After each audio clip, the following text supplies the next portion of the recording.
आप सबको मेरा प्रणाम। मित्रों,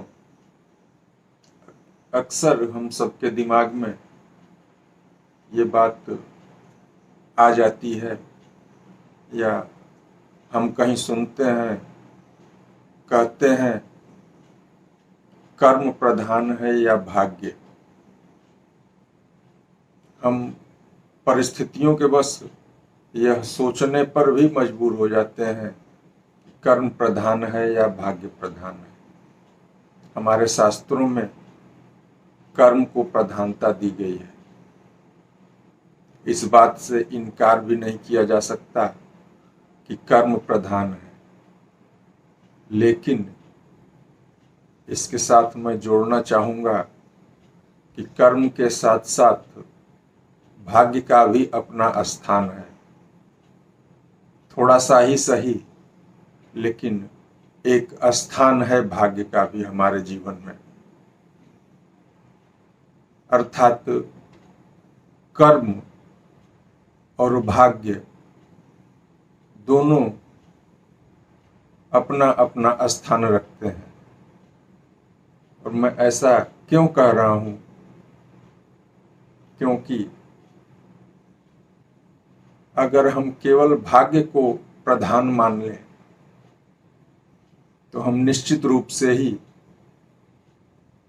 भाग्य के भरोसे बैठकर कर्महीन हो जाएंगे। और केवल हम कर्म को प्रधान माने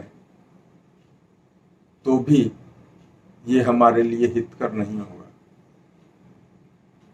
क्योंकि कभी न कभी ऐसा होता है कि हम अपना कर्म करते हैं, पुरुषार्थ करते हैं पूर्ण निष्ठा के साथ, लेकिन हमारी उम्मीद के अनुसार, हमारी आकांक्षा के अनुसार हमें परिणाम प्राप्त नहीं होता है। ऐसी दशा में हमें भाग्य को मानना पड़ता है, क्योंकि हम उस असफलता की वजह से कहीं अवसादग्रस्त न हो जाएं, मानसिक रूप से कमजोर या बीमार न हो जाएं। इसलिए कर्म और प्रधान तो है, लेकिन भाग्य भी हमारे जीवन में एक अपना स्थान रखता है। अगर दूसरी भाषा में कहें तो जीवन रूपी लाकर का कर्म और भाग्य दो चाबियां हैं।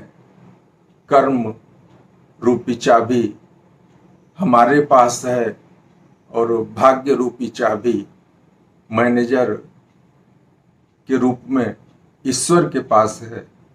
जब तक ये दोनों चाबियां एक साथ नहीं मिलेंगी, एक साथ नहीं लगेंगी, तब तक जीवन रूपी लाकर में रखी गई सफलता के रूप में बहुमूल्य संपत्ति का अर्जन हमें नहीं होगा। हम सफलता नहीं प्राप्त कर पाएंगे। धन्यवाद। जय हिंद, जय भारत।